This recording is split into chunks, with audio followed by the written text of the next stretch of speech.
Uno de los libros que más han impactado en mi vida cristiana es la obra de José Prado Flores, La fascinante muerte de Jesús. Y resalta esa palabra fascinante porque generalmente le llamamos la dolorosa muerte de Jesús, centrándonos demasiado en el dolor que le provocaron esos flagelos, esos clavos, el dolor de la llaga de la espalda, la que más le raspaba a la hora de cargar la cruz. Por supuesto, es innegable el dolor más allá de toda resistencia humana que el Señor tuvo que soportar en su pasión. Pero si nos quedamos únicamente en eso, nos vamos a quedar en un aspecto dolorista, un tanto morboso.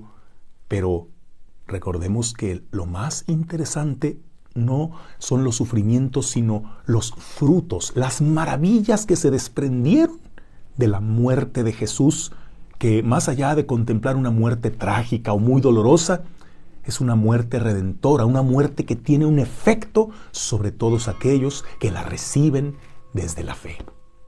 ¿Tú te has puesto a meditar en esos signos?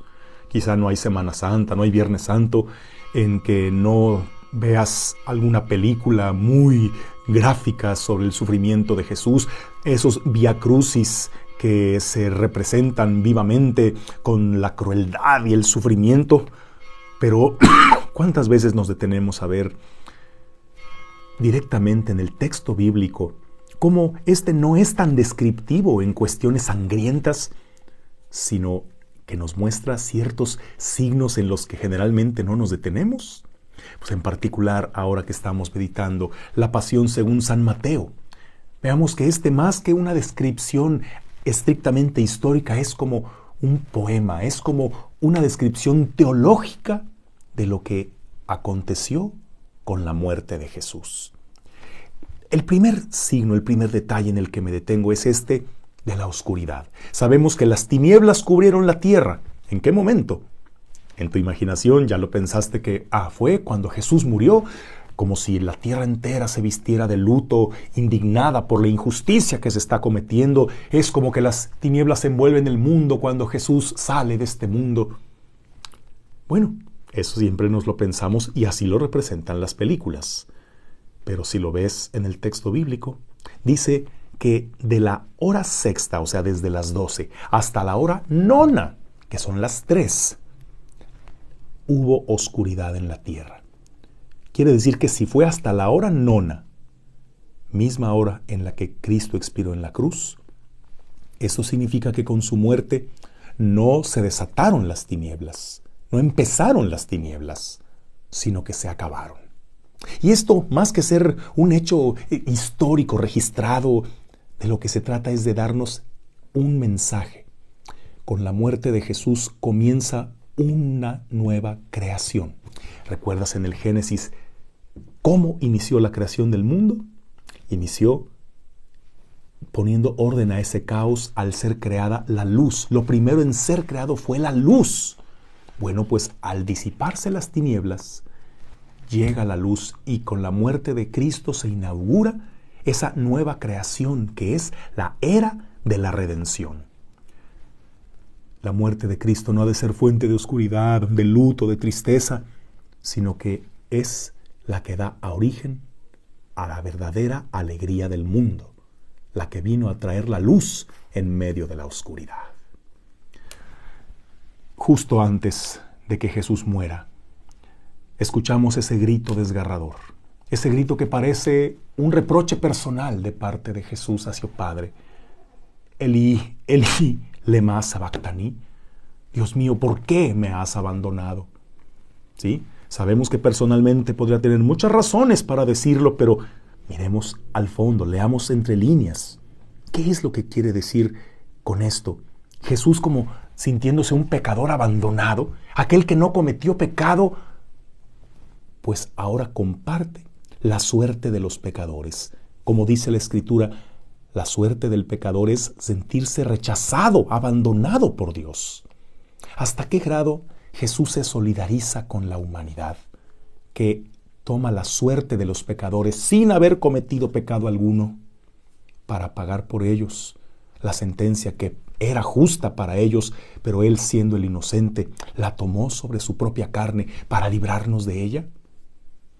Aquí es donde vemos con mucha más densidad el sentido de esta muerte redentora, de esta muerte que es vicaria, es decir, viene a ocupar el lugar de aquellos a quienes nos tocaba vivir esto. Pero después de esto, después de que Jesús expira en la cruz, ocurre una serie de acontecimientos que nuevamente no sabemos si realmente se verificaron en la historia, pero lo importante es su significado. Se rasgó de arriba abajo el velo del templo. Yo nunca entendía qué significaba esto. Pues, ¿cuál velo?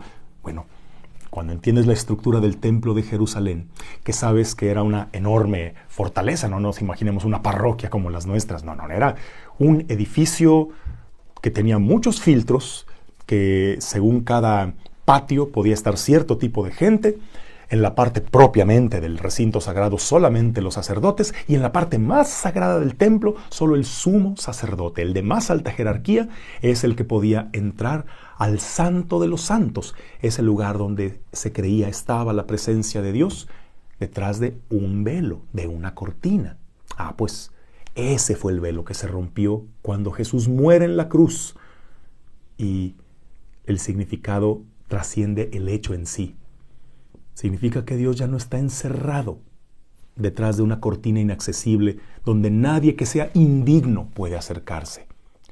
Dios ha salido al encuentro del pecador. Ha querido estar cerca del hombre que se sentía incapaz de acercarse. Han quedado obsoletos los sacrificios del Antiguo Testamento, porque el sacrificio de Cristo en la cruz es el único que nos salva.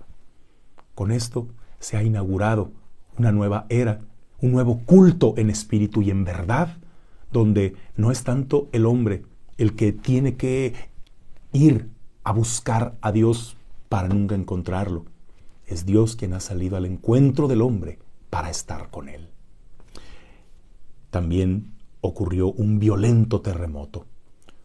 Un terremoto que sí, claro, significa la tierra, la creación entera que se estremece ante lo que acaba de suceder, pero fijémonos en el detalle de que en un violento terremoto todo cae, hasta las más sólidas estructuras y edificios se derrumban.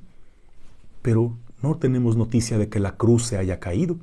Una cruz que era pues un palo metido en un agujero improvisado en la tierra, hubiera sido la primera en caerse. Sin embargo, la cruz se mantiene de pie. En un violento terremoto que hasta las rocas se partieron, la cruz se mantuvo en pie. Y esto significa que la cruz, la palabra más elocuente del amor de Dios, es la que se mantiene estable en medio de lo inestable de este mundo. Todo puede caer, nuestras seguridades, nuestros afectos, nuestros sistemas, nuestra economía, todo puede derrumbarse, pero el amor de Dios es lo único seguro, nuestro único baluarte que nunca se derrumba a pesar de los cambios que sobrevengan. Después se nos notifica que se abrieron los sepulcros y salieron muchos justos que habían muerto, y ese día se aparecieron a muchos. Otro detalle que, caray, históricamente se registró. Imagínate qué hubiera sido eso, qué impresión, qué espanto. Pero lo que nos está tratando de decir es que la muerte de Jesús provoca vida. Por la muerte de Jesús se han abierto los sepulcros de los justos, que ahora vivirán para siempre en la presencia de Dios, porque Cristo con su muerte nos ha abierto el camino a la vida eterna, y es Él, el grano de trigo que tuvo que morir para que así tuviéramos vida en Él. Todos estos signos debemos detener a contemplarlos y terminar como aquel soldado junto a la cruz, exclamando: verdaderamente este es el Hijo de Dios.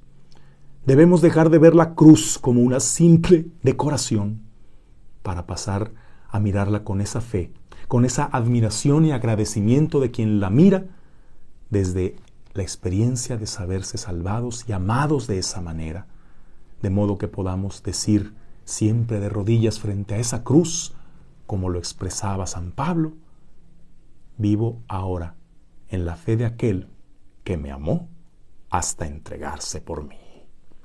Prepárate a vivir una intensa Semana Santa viendo la cruz de otra manera. Que tengas un bendecido día en el nombre del Padre, y del Hijo, y del Espíritu Santo. Amén.